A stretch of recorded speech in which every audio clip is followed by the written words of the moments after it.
What causes bulging disc in the neck? Sometimes it can be a C5, C6 disc bulge, or a C4, C5 disc bulge, or maybe another part of the cervical spine, which is your neck.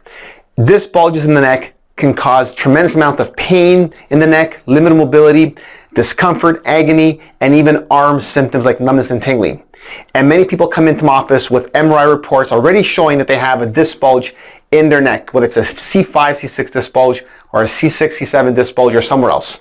So in this video, I want to show you the two main causes of disc bulges in the neck, and as well, what you can do about it. Hi there. If you're new to my channel, welcome. If you're a current subscriber, I appreciate you very much. My name is Dr. Walter Salubro. I'm a corrective care chiropractor in Vaughan, Ontario, Canada. And what this channel is about is giving you tips and strategies on how to strengthen and stabilize your back and your spine. Like this, you can bend, move, and lift normally without pain and limitation. If you want these tips and strategies and you're not a subscriber yet, click on that red button below, tap on the notification bell. Like this, you don't miss out on my weekly new video updates. As well, if you're new and you just subscribed, let me know in the comments below that you did that, and I'll personally reply right back to you with a thank you. There are two main causes of cervical disc bulge. One can be trauma, some type of injury, accident, something that happens hard and fast, like a slip or fall, banging your head on the ground, a car wreck or a car crash, a sporting injury, something that happens hard and fast. If there's a significant traumatic impact to the head or neck, that could rupture the fibers of the disc and cause disc injury, eventually leading into disc bulge. The second cause of a disc bulge, which in my experience is the most common reason for disc bulges, is something that occurs over time, over a prolonged period of time, not from something sudden and immediate. And that is alignment problems of the spine, bad posture. So something distorted with the structure of the spine, the alignment of the spine, and also the position of the posture. Let me give you a visual example.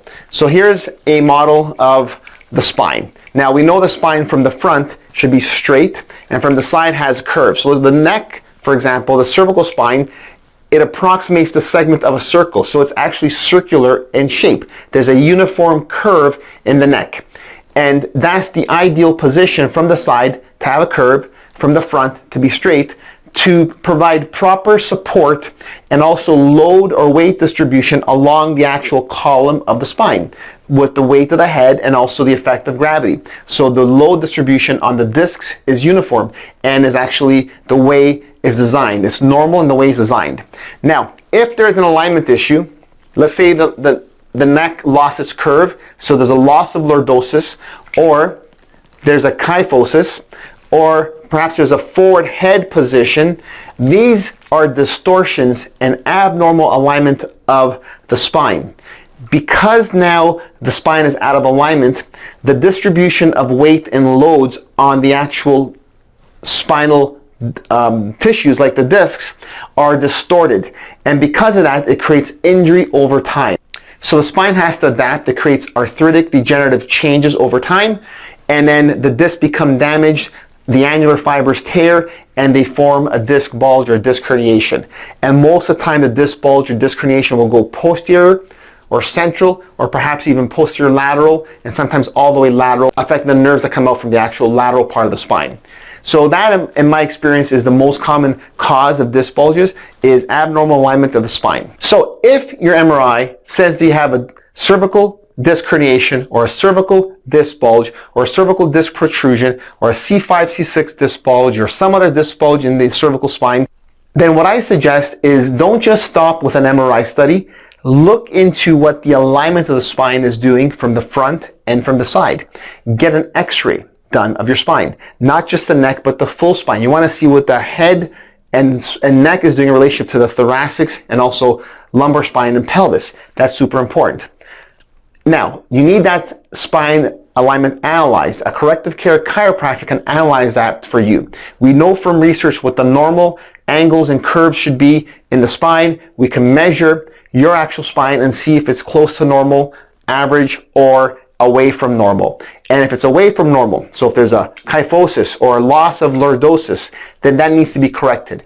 And one of the things you can do is is start to do some form of corrective care, structural rehabilitation of the spine with a corrective care chiropractor. Someone trained in chiropractic biophysics can help you with that. So if you need help finding a corrective care chiropractor in your area, let me know in the comments below and I'll refer you to a directory of corrective care chiropractors trained and certified in chiropractic biophysics like myself that can help you and rehabilitate your spine as necessary.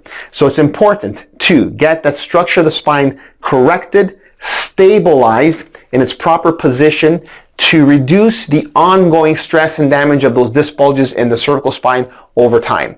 So we do know that we can provide non-surgical conservative treatments for disc injuries in the neck. There are times when a cervical disc bulge can actually lead to arm symptoms like tingling, arm pain, or numbness. So in this video, I want to direct you to a great video you can watch right here. It's exercises for cervical radiculopathy, which can sometimes be related to a cervical disc bulge or a neck disc bulge. You can watch that video right here, right now. And don't forget to subscribe to the channel. Like this, you get updates on a weekly basis for my new videos. Go ahead and watch the video right now.